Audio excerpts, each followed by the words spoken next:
Welcome, everyone, to Finding Meaning in the Unfolding Collapse event. I am very happy to welcome you here. My name is Lauren Van Ham. I am joining you from the Ohlone Lands and Baxter Creek watershed that some also call Richmond, California, in the United States. And to begin, I would like to offer something that begins most of our gatherings at Project Adapt. This is one of those elements that sustains us, this bowl of water. And just invite you to become aware of your body breathing you. Perhaps there's some natural light coming through a window or doorway near you. You might become aware of your feet on the ground, your body sitting in a chair that's holding you. Just as you become present, I am presencing this water to remind us of reverence. Reverence in this moment, both for this event, but in the bigger moment in which we find ourselves in this wonderful, amazing, miraculous planet home, and this incredible predicament of societal breakdown and ecological collapse. We are together acknowledging this moment now. We are grateful for the ability to connect in this moment now. And the molecules in this water are receiving our stories, honoring our words tonight. At the conclusion of this event, I will offer this water to the plants in my garden. Glad to be here with you all.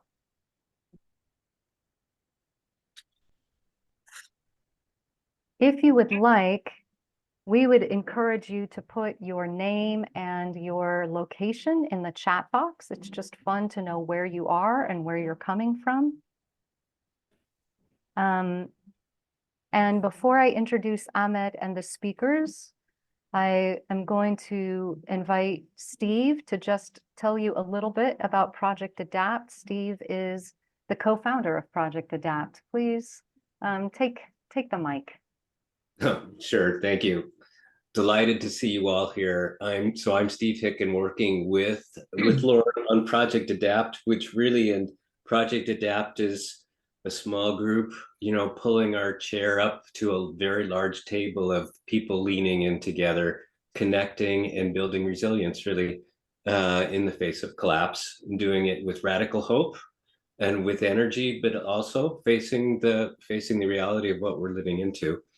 So as Project Adapt, we're preparing local communities to become centers of connected resilience by embracing reverence for the earth, tending relationships, and co-creating just, joyful, and regenerative ways of being on the planet.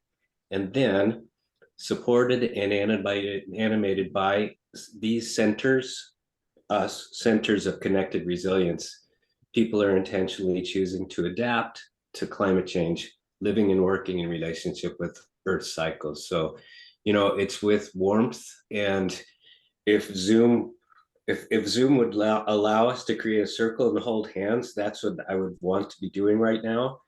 So we can sort of, in an imaginal way, thank you, Greg, think about just creating a big circle together. So thank you.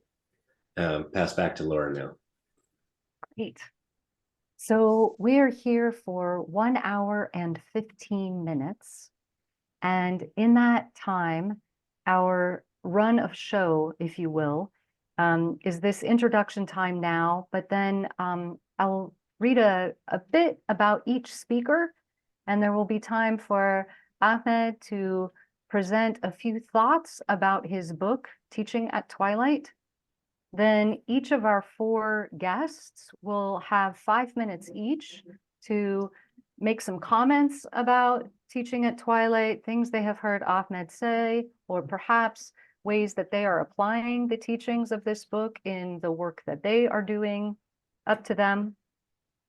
There will be some time after that for Ahmed to respond to the guests' questions and comments.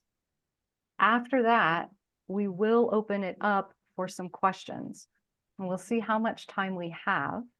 But if you are realizing that you are burning with a question, you can put that in the chat box, and Steve will be kind of culling through the different questions and lifting those up. At the end of our time together, I want to save some time at the end for just a short survey so that we can hear some thoughts from you and a brief closing, and we'll end at 15 past the hour. So thank you so much for being here. I am now going to tell you about these fantastic people who are with us. Ahmed Afzaal is a scholar, teacher, writer, and coach.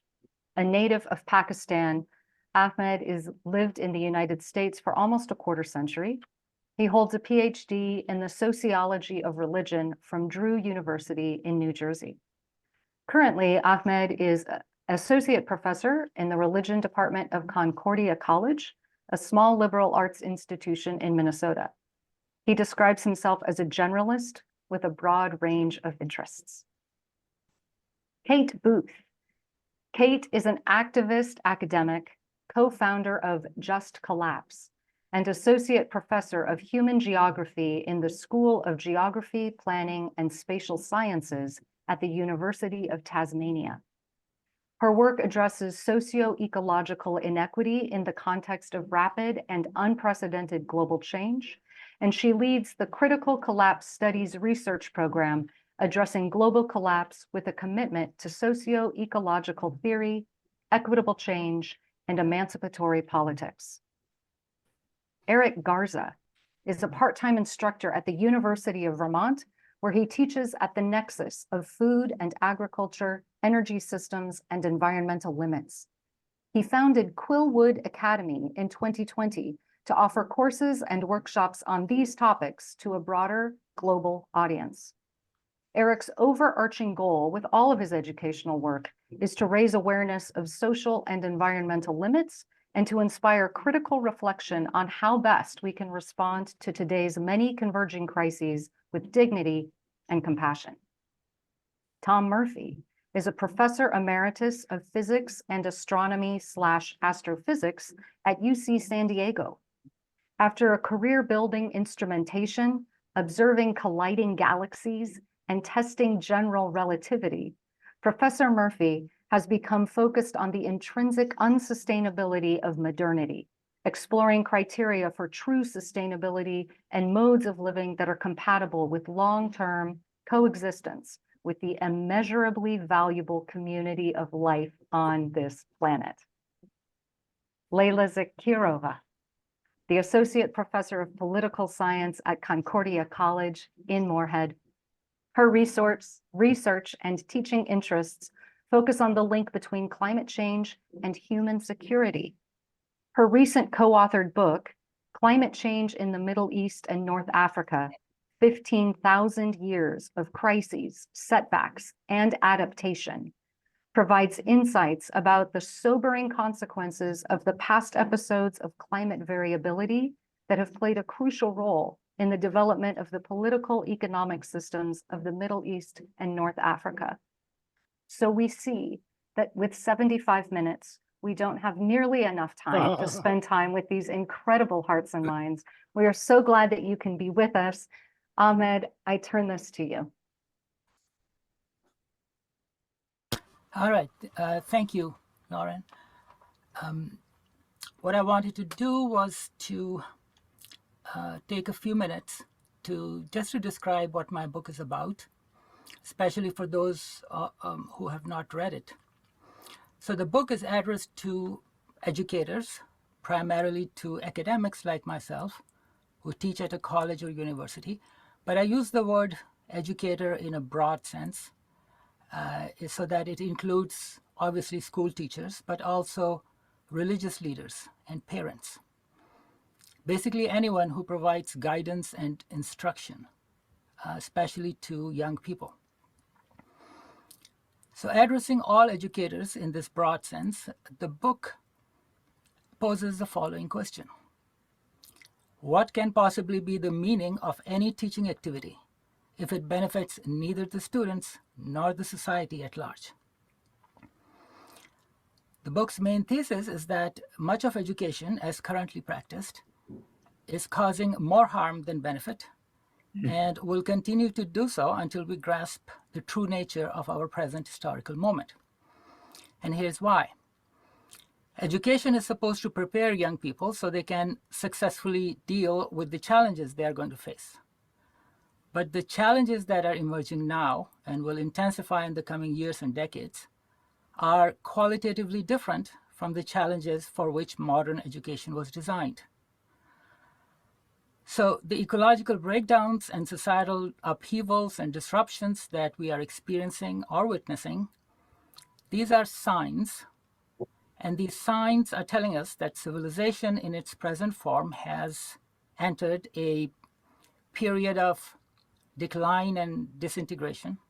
It's a relentless and irreversible process, otherwise known as collapse. Yet we, educators, we are still teaching as if modern society will maintain its trajectory, that economies will keep growing, that technology will keep improving, the climate will remain hospitable, land and the ocean will keep providing food for a growing population, and the future will be just like the present, just like the recent past and present, only better.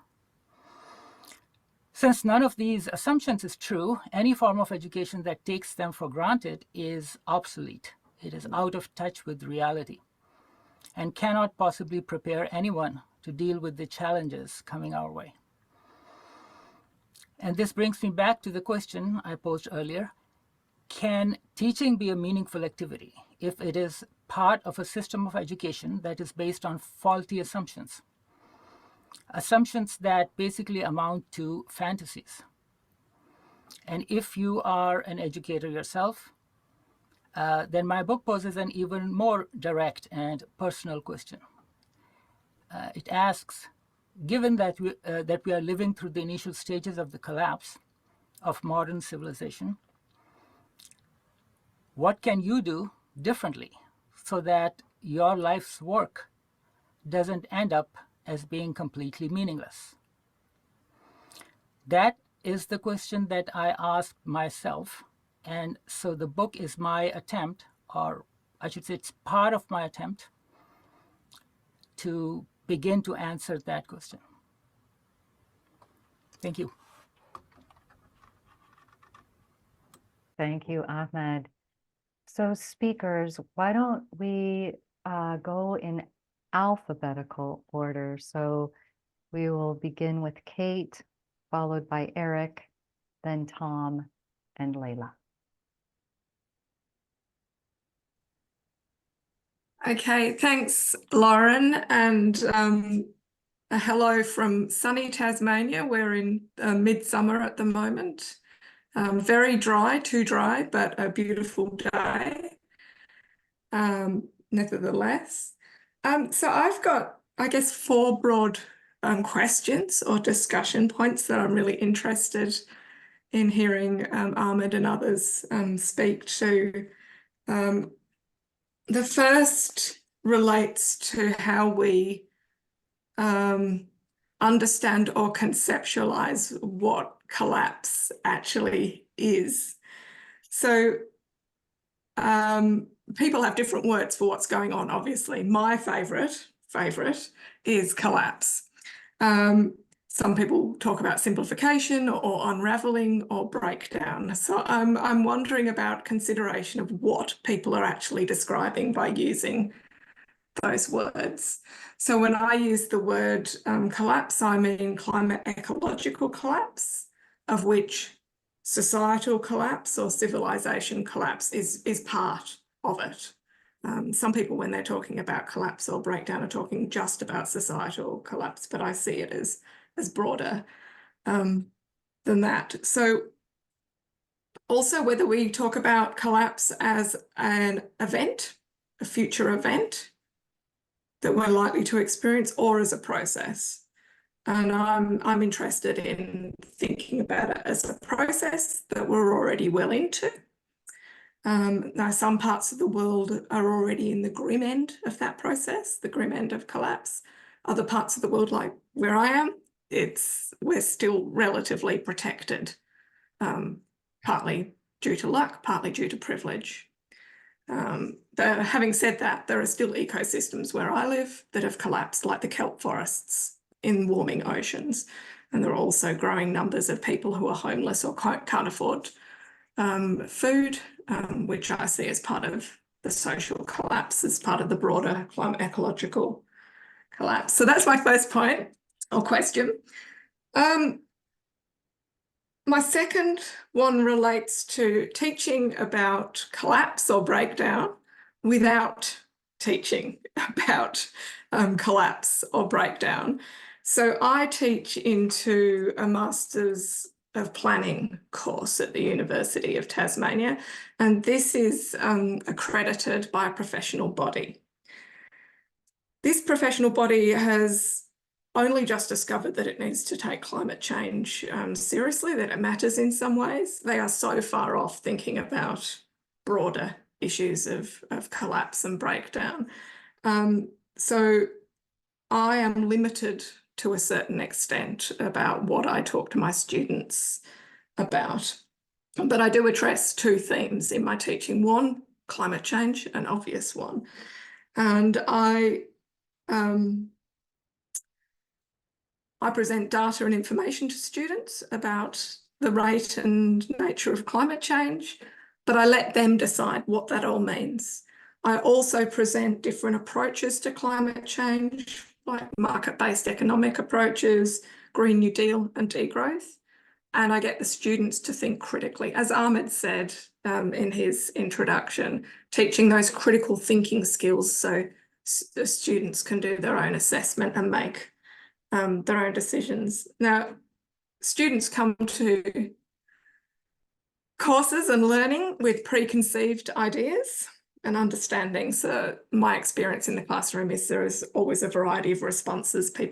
Some people go down the market-based economics route of addressing climate change. Other people have this impending sense of doom, like I think many of us on this Zoom have. The other theme I use in my teaching that I don't name up as directly collapse related, but I think speaks to some of the issues related to collapse is insurgent planning. So I teach that as part of an urban planning unit. So insurgent planning is communities planning and acting for their basic needs and for socio-ecological justice when governments fail.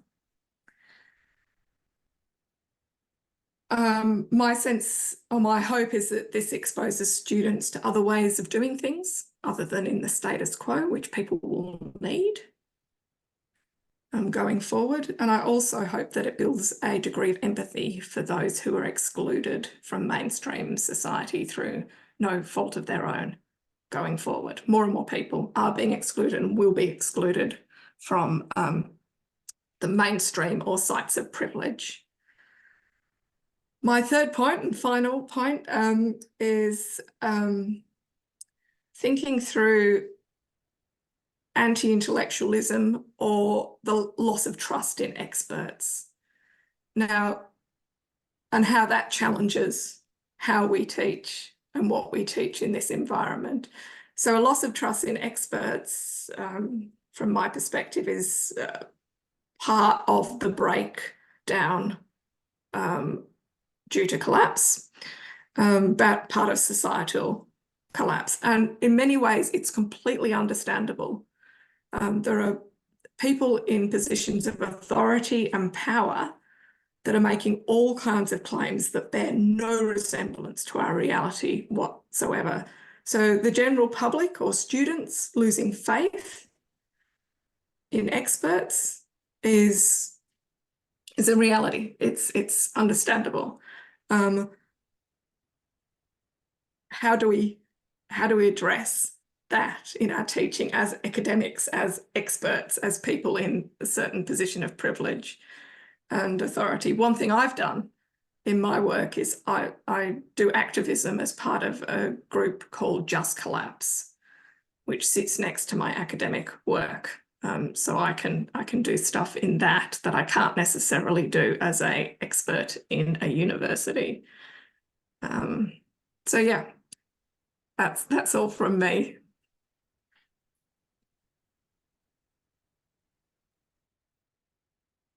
Thank you, Kate. Let's turn to Eric. Okay. So I've read Ahmed's book, and what I wanted to do for my time, at least to start, is I wanted to read a very short sentence out of this entire book and then comment on that a little bit. And it actually builds off of what Kate just said very nicely. This is in chapter 13, Lost in the Ivory Towers, second paragraph. As keen observers of the world, educators and academics are constantly coming across new information from a wide range of sources. Not all of this information makes it to our conscious mind or long-term memory, but every last bit of it does stimulate a neuron or two. And the paragraph goes on. But I was very interested in that idea of being keen observers of the world, and was inspired to bring this up because I wonder a lot. Can we legitimately say that educators are necessarily keen observers?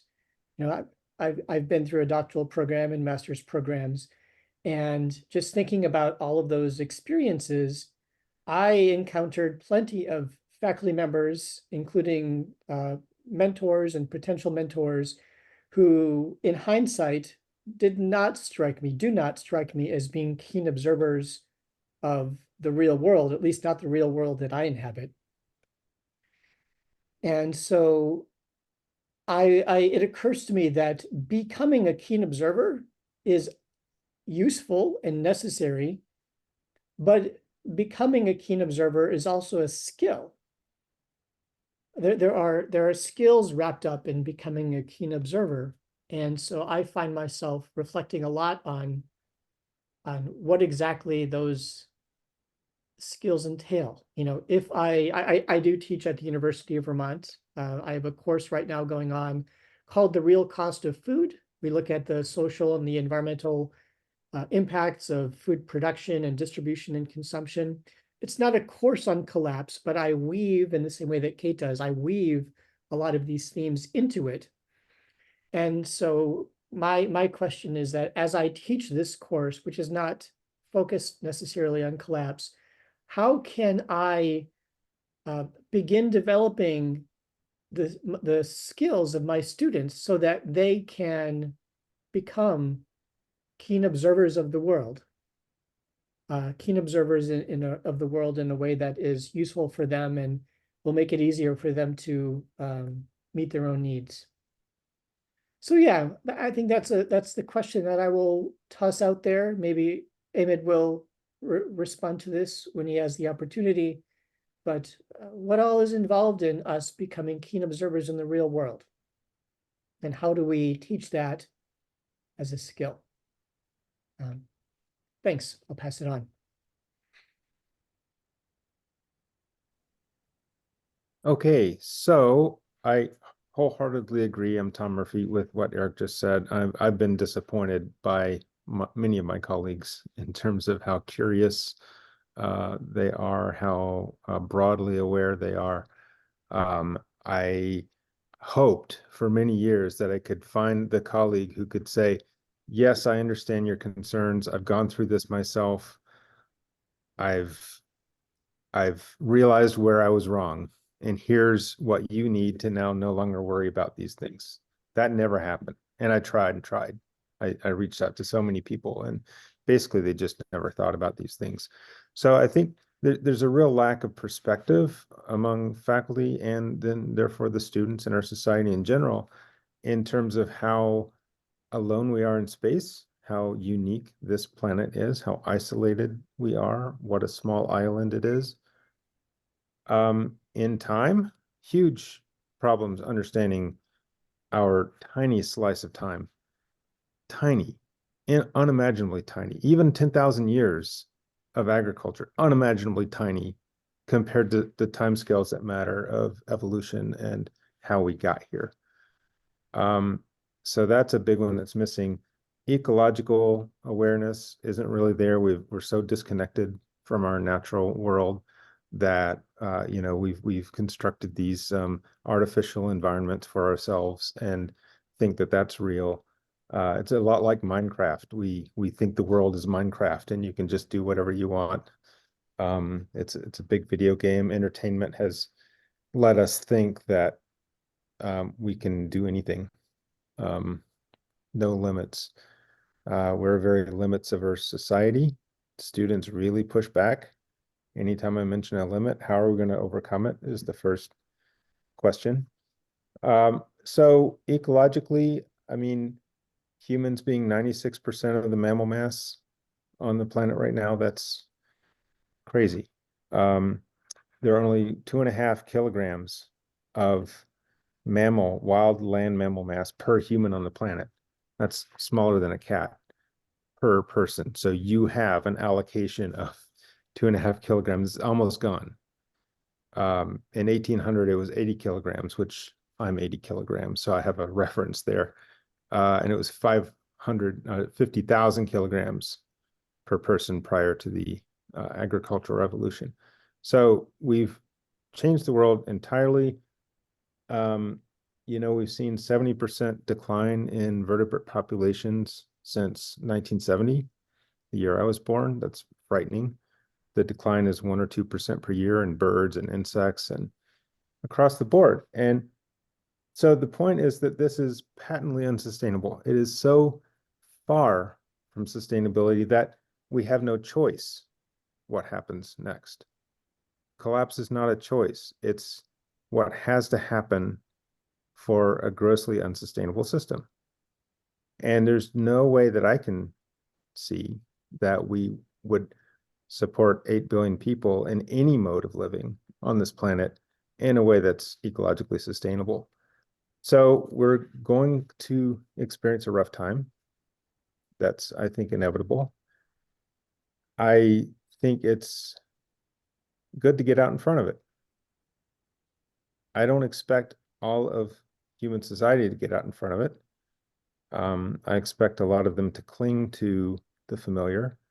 But I think Ahmed's book is really good in helping us confront the realities and go through the stages of, you know, whatever it takes, denial and anger and grief.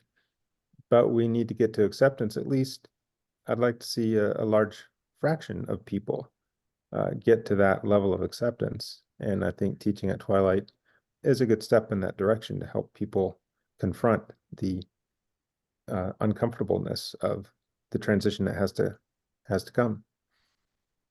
So I think I'll leave it there.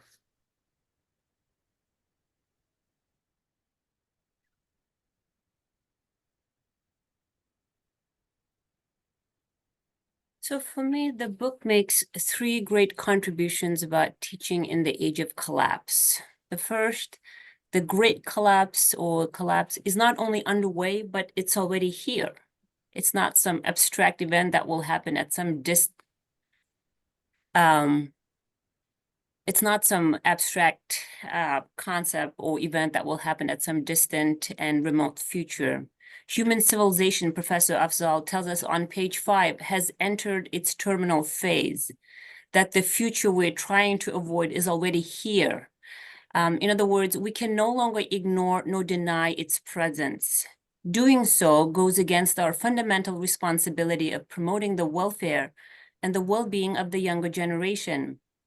So long as the collapse remains an abstract concept, says Professor Afzaal, our mind will prevent us from confronting its full reality. Professor Afzaal demands that educators must help normalize the topic of collapse. So that's the first contribution it makes. The second contribution is that the book challenges our traditional model of education, which has been predominantly about learning new content, learning new skills, learning about how the world works. Professor Afzaal dares to suggest that education should be equally about unlearning content, skills, and how the world works, especially if they're destructive. I guess I never thought of education as a deliberate active unlearning.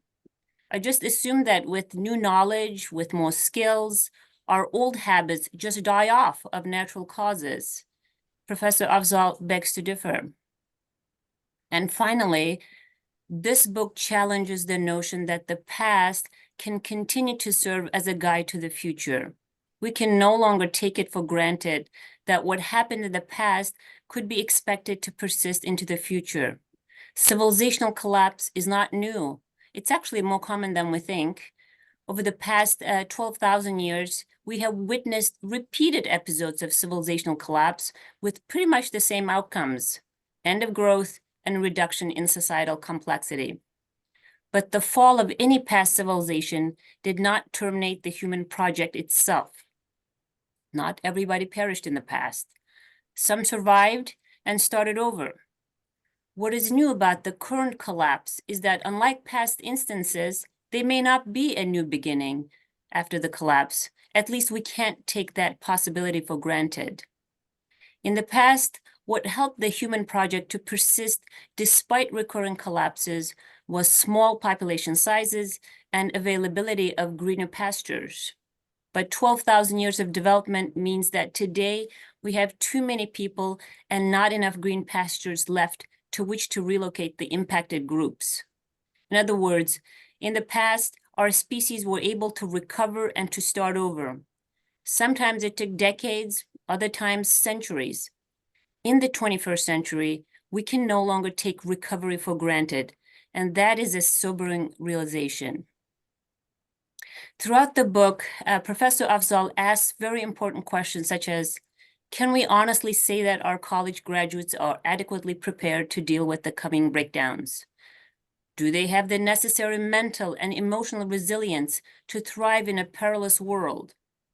As our students grow into adulthood, what sort of challenges are they most likely to face? What are the subjects and skills that will help them deal with these challenges? To be sure, I spend a lot of time in my courses teaching my students about the sort of challenges that are heading their way, but I hardly teach them the subjects or the skills that will actually help them deal with those challenges. This book has made me realize that I don't spend enough time in my courses teaching about unlearning some of our destructive behaviors beyond just using less and sharing more. This book has really inspired me to develop a new course that is all about subjects and skills and new habits of mind that will help students to survive in a world that will become increasingly inhospitable to human civilization. Professor Afzaal demands that we as educators must make fundamental changes in what we teach and how we teach it. It is our responsibility to prepare the younger generation to meet the challenges of the unraveling human civilization. This is both daunting and empowering. Our governments have failed us, our businesses have failed us, our media have failed us. We're the lost institution that cannot afford to fail our younger generation. I'm so looking forward to reading volume 2 of this book in which Professor Afzaal spells out the practical ways in which educators can actually revise what we teach and how we teach it. And finally, just a few words about the writing style of the book. The book is eloquence itself. I love the conversational style of the book. It felt like I was at a coffee shop chatting with an old friend about big questions. I also love the user-friendly flow of the book. It was hard to read, slow to read, so I really appreciated the chapter breaks. No claim, no concept was taken for granted. I liked how everything was defined and explained. I particularly liked the summary of key points at the end of each chapter. This book should be a required reading for all educators. Thank you.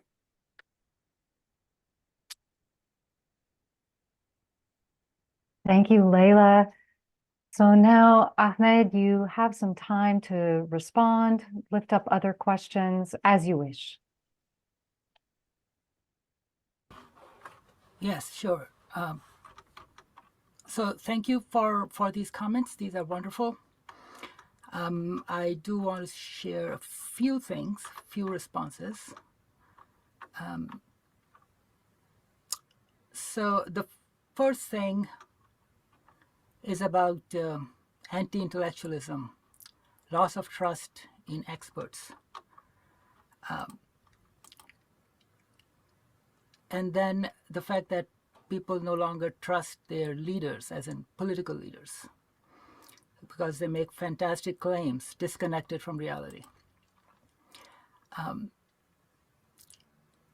not sure how these two are related, but I can say something about this loss of trust in experts. And that's because, experts, first of all, experts, so we would expect that experts in any field are going to disagree with each other. Like they would have sincere, honest disagreements, not necessarily about facts, but about how to interpret them and apply them. So when scientists disagree with each other, we understand that there is something useful in that disagreement. It's not just disagreement for the sake of ego or showing their superiority. But there's another type of disagreement, or I should say, maybe there's a different word here that's more appropriate, which is because knowledge is fragmented into countless disciplines and subdisciplines and specialties. And that creates an impression of fragmentation, division, as if they're different experts, everybody's speaking a different language. It sometimes seems like they're not even talking about the same thing or the same world. The most obvious example of that is how economists describe the world and how biologists and ecologists are describing it. And if experts can't even agree on big things, such as our way of life is unsustainable, it's natural for people to not know whom to trust. And when they find that they can't trust some people, they might even get to the next, take the next step and say, well, nobody can be trusted. So that's a real issue, and that's part of our responsibility, academics, educators. That I'm not expecting that all of us should agree on everything, but at least on some basic, most important, most consequential things, we should be able to speak with one voice. A second point I want to say in response to Eric, who mentioned this sentence, I believe from chapter 13, that academics and educators are keen observers of the world. Now, if you read the rest of the chapter, you would notice that the rest of the chapter actually argues against that. And it shows that we are not really understand, part of it again is that knowledge is fragmented. Part of it is how academia is organized and what kind of incentives are there. But the result is that we are not, in fact, keen observers of the world. At best, we are experts in a tiny area of a particular discipline. And even there, we have a particular perspective. So being a keen observer of the world, I would take that to be an ideal that we should have, we should pursue, but I can't really say that we are pursuing it. I don't think that the academic culture or the incentives in educational institutions support that kind of ambition, being keen observers of the world.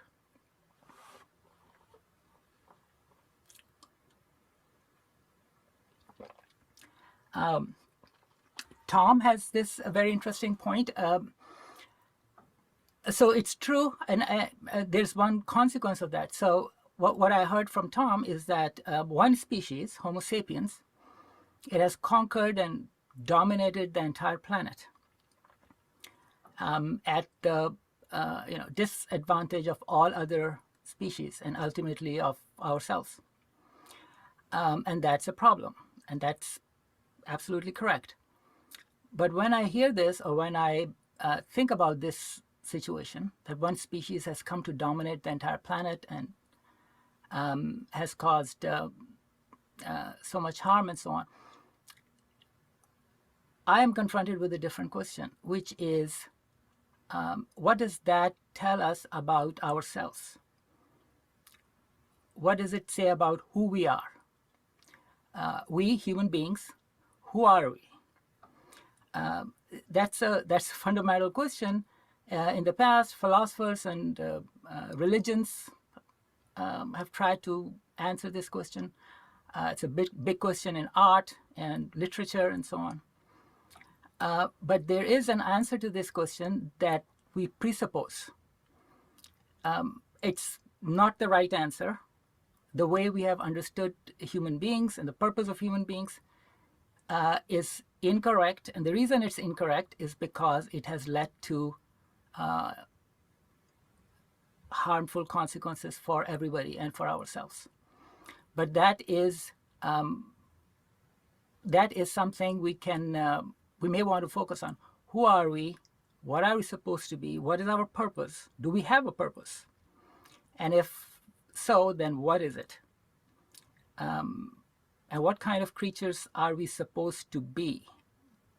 Or have we become that kind of creatures or not? Probably not, but that's something to think about.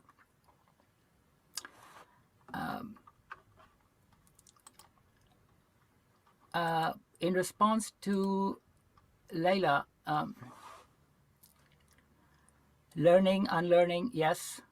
Subjects and skills. That's an issue that I have struggled with. I'm still struggling with it. And I am working on figuring this out. What I have learned in the last few years, as I've tried to make my own students better informed and more thoughtful about these issues, first of all, is that I don't have the knowledge of the subjects and skills that my students are going to need. So not only are they ignorant, so am I. And that should not come as a surprise, because all of us are products of modern culture, modern civilization, in which we learn certain subjects, certain skills, because those subjects and skills allowed us to prosper and thrive in a particular social context. Now, if that social context goes away, as it is going away, the subjects and skills that have made us successful so far will become liabilities, and they are becoming liabilities. So, for example, I'm good at using computers. Well, that's probably not a skill that's going to be very helpful in the near future. So what else will be helpful? And so if I don't have those skills, and if I don't have that knowledge, how am I going to prepare anybody else for that? Recognizing that is going to be hard for us, for academics, educators, because we like to think that we already have answers. But we are basically in the same situation as our students. So one thing I'm convinced of is that we're going to have to learn together. There has to be an intergenerational learning. Professors and students are going to have to figure this out together. So that's all I have at this moment. Thank you. Really wonderful so far. Thank you, everyone. I am going to pin our presenters so we can see you all at the same time. And this would be a great time to start putting some questions in the chat box. We are eager to hear what reflections you have, what specific questions you have. I know there are other teachers here too.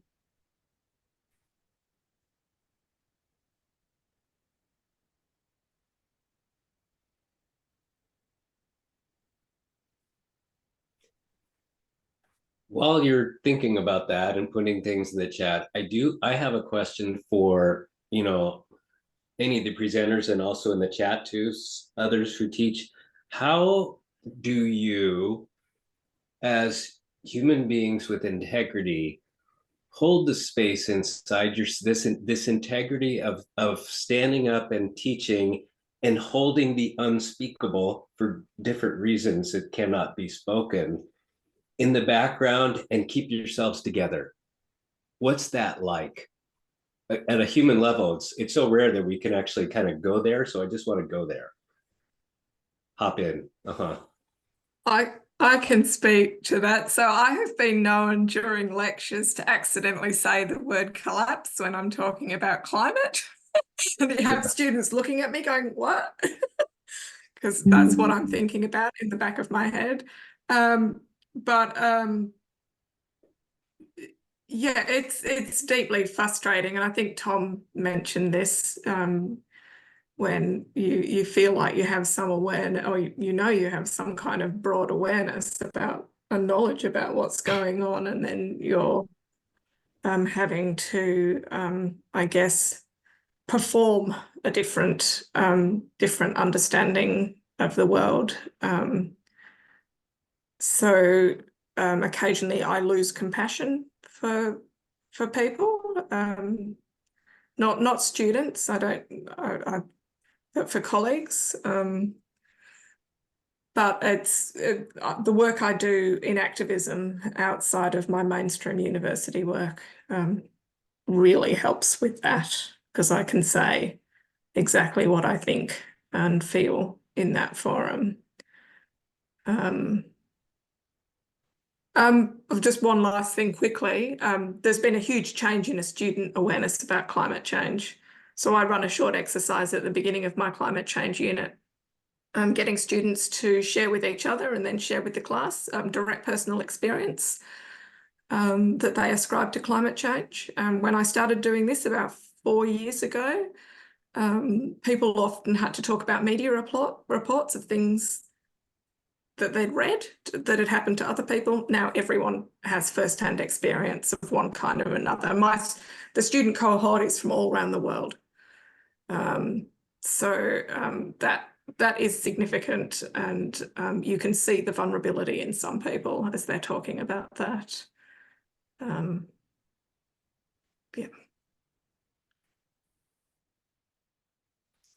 Thanks. There's a question here from Daita.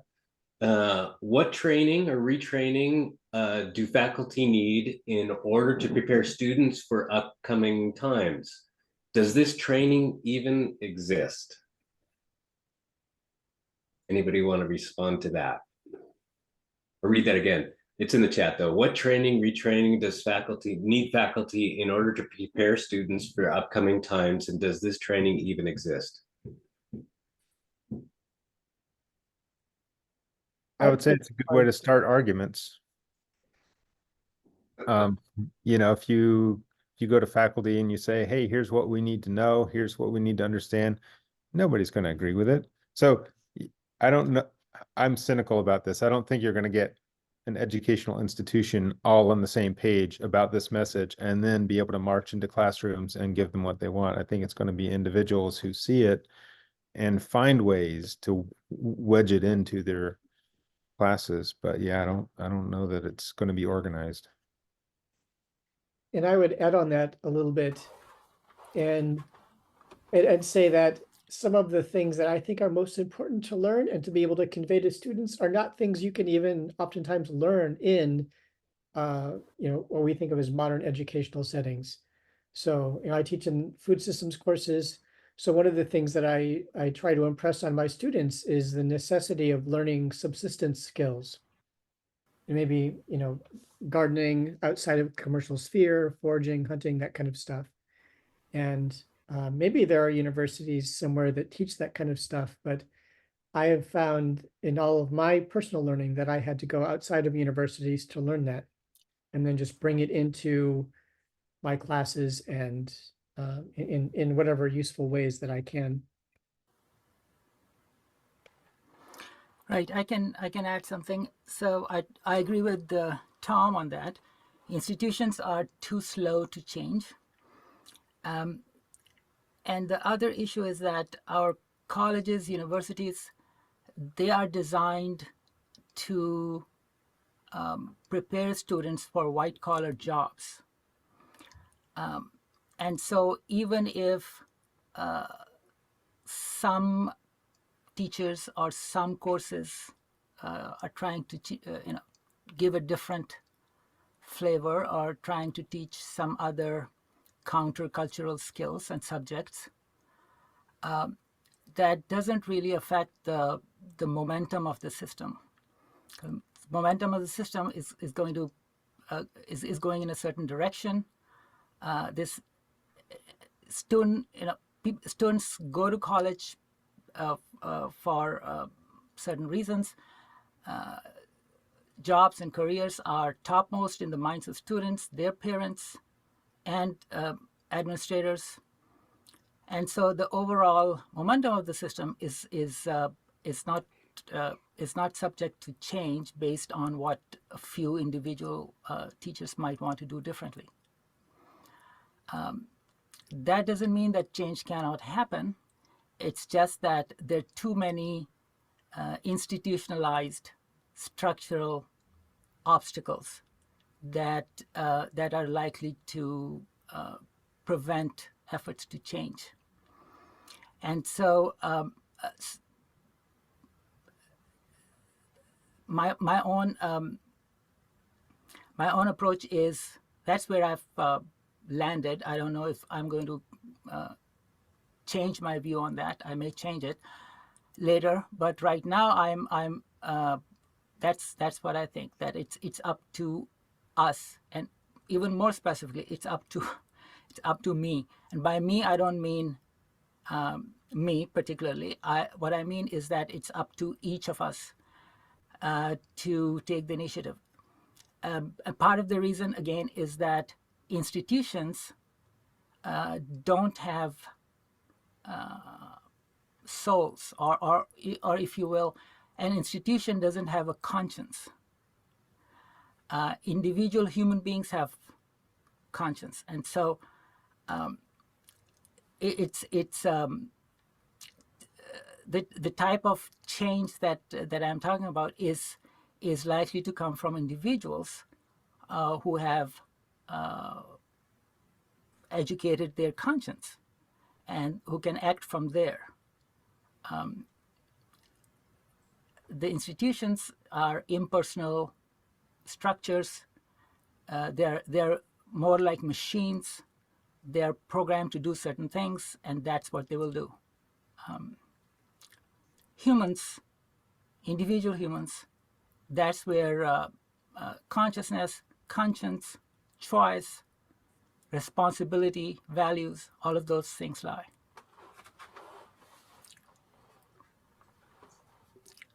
Thanks. We have just about 5 more minutes for questions. I do want to call everyone's attention, though, to the chat here, because this very conversation is one that takes, I think, all of us to the very edge of what we ourselves can engage with. And some are mentioning about retiring early and teaching. Others are saying, yeah, but we have to, the teaching platform is still valid. Somebody needs to do that too. So I just want to hold that chat open, as a very fruitful and difficult place to live, So I think it's pretty amazing. I do want to, there's a very specific question here that Mark asks. This is for Eric. Eric, could you share where you went to learn about subsistence skills? Sure. I live in Vermont in the northeastern part of the United States, and it so happens that there is a school, not like a degree granting school, but there is a school that teaches courses on that called the Roots School. I can put that in the chat. But yeah, I've taken dozens, probably more than a dozen courses through the Roots School over the years. Some of them about subsistence, but also some of them about other practical things like, learning how to purify water from a local landscape so that it's safe to drink, that kind of stuff. But yeah, I'm typing Thanks. that into the Chat. And then into the Kate, chat. this seems to overlap with your insurgent planning that you mentioned early on too. Let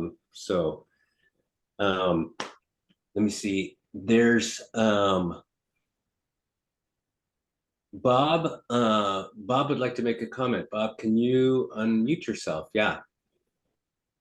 As I've listened to this conversation, so interesting, as I think about my own teaching over a period of 60 years, it seems to me the most important thing we can do is to, in our teaching, in our classes, in our interactions with our students, is to manifest love.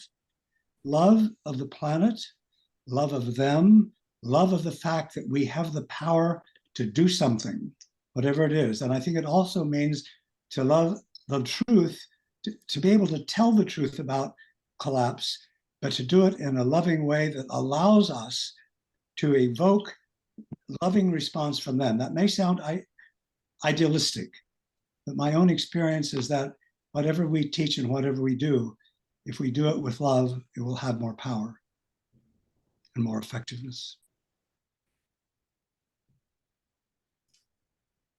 Thanks, Bob. And then that's kind of overlaps to the question Laura that Lauren put in there.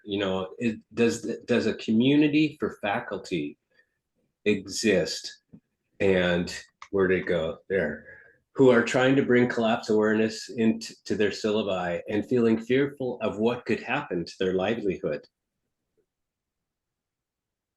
Is anybody aware of such a forum or yeah, go ahead, Eric. I would say that on an institutional level, there isn't one. But I guess what I would say is if you wanted to, in your local institution, or maybe, bridging multiple institutions, you could create one. But I also think it's useful, and this is what I've done, and I found it to be a worthwhile endeavor. I think it's also useful to, maybe keep one foot in our degree granting institutions, but also think about creating institutions outside of that sphere. I mean, that's what I've done with Quillwood Academy.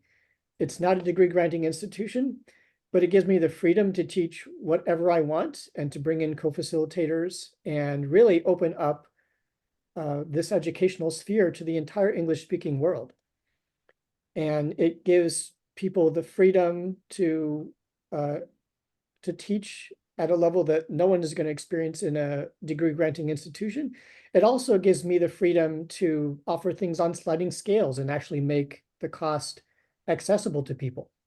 Most of my courses through Quillwood Academy are done by donation, and people can sign up for a donation of $0 if they need to. So at the very least, money is not a barrier. They might have barriers with respect to internet connectivity and that kind of stuff, but at least I'm not excluding people from participating based on financial resources.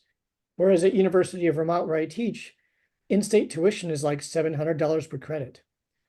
So that's a huge amount of money to spend on something that might have zero value in 5 years.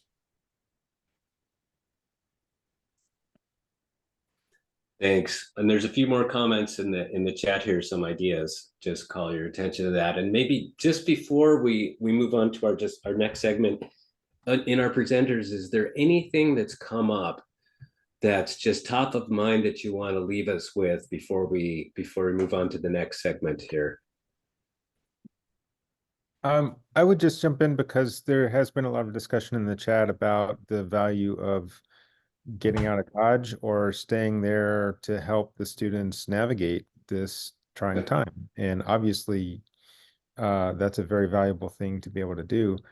One comment, though, is that I think let's would agree that our educational institutions will not survive this this event.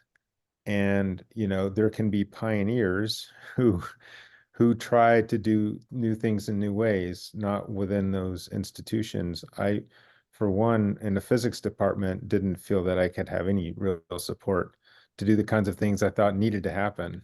It just was too far outside of that world.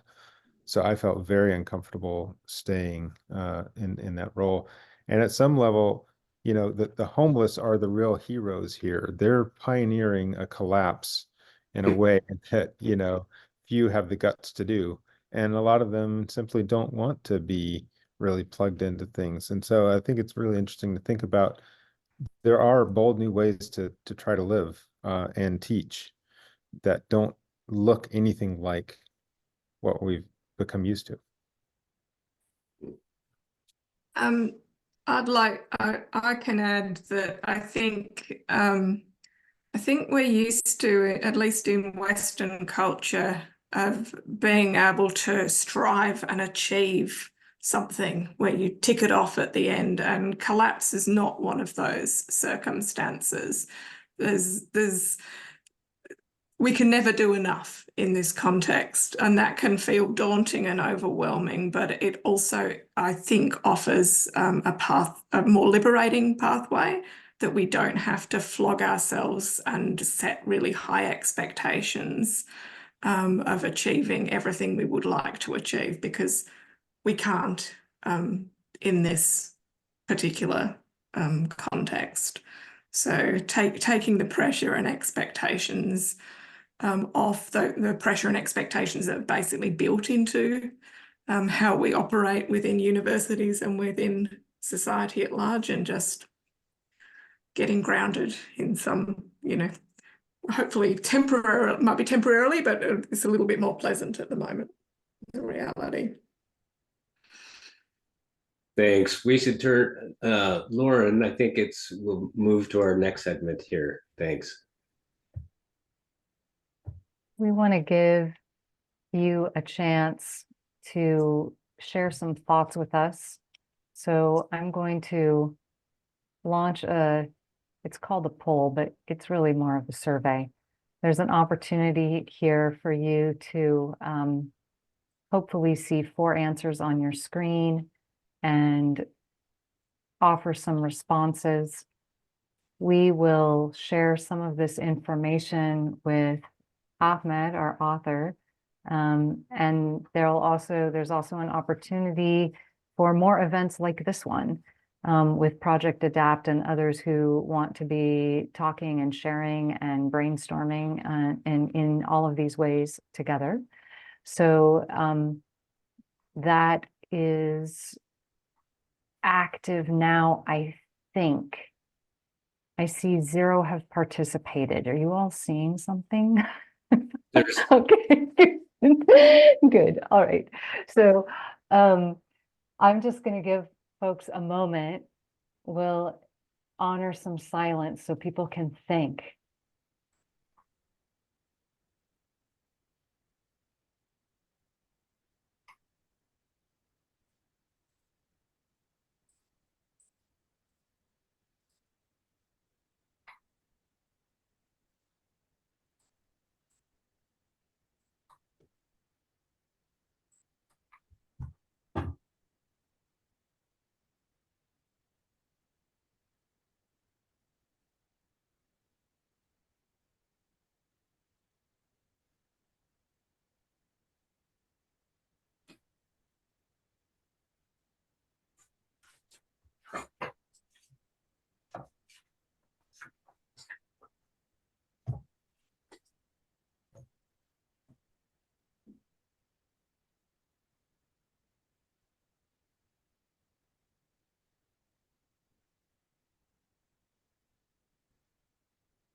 Feel free to keep working on that. Take another few moments. Ahmed, I see that you would like to share a thought before we close. Yeah, thank you. So this is something I saw on social media just this morning. Someone came across my book, and so they asked this question, has anybody read this? But then they said something very interesting. I'm just going to read one sentence. I'm guessing a book like this could be published for almost every field now. Or as someone might say, the meaning of dash for the age of collapse. And so, I wrote about education because this is the field I'm familiar with. But it's true, the conversation doesn't have to be restricted to just education.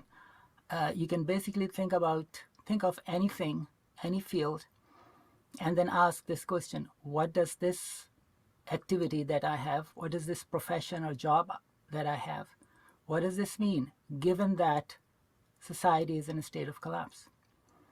And there are useful, insightful reflections that can take place in response to that question.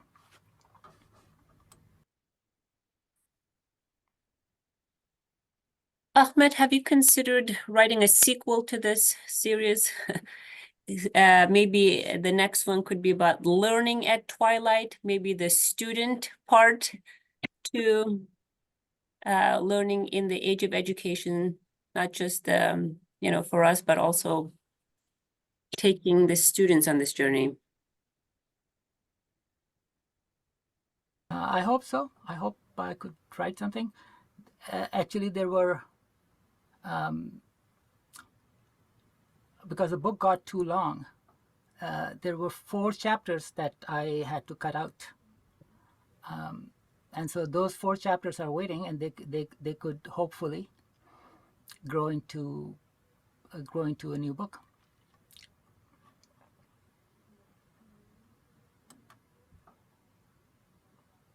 A more practical one.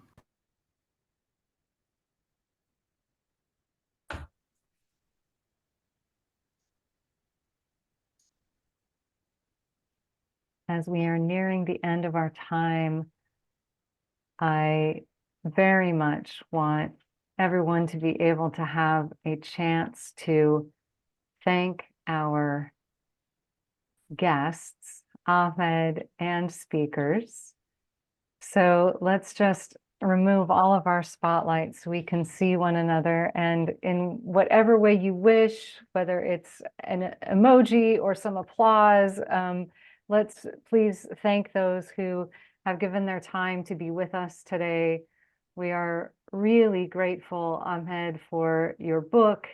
We are so grateful, Kate and Eric and Tom and Layla, for making some time to share with us today your reflections and to give us some things to think about for more ways that we can bring new ways of being, ancient ways of being back into how we are navigating this with as much care and resourcefulness and reverence as we can.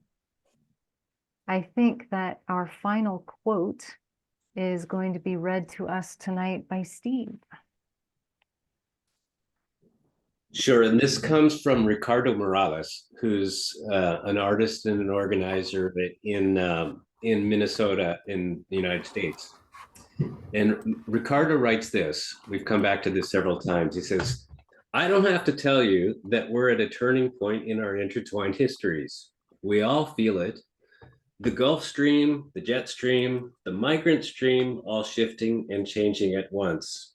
We, like every generation, are a link between the ancient past and the ancient future. How we step into that role matters a great deal to those who await in the future where we are headed. It matters that we learn to read the land, feel the wind, listen to the vibrations in the ground and the rhythms of each other's hearts. None of us knows how to get there. So we need to become the kind of people capable of figuring it out. None of us knows how to get there.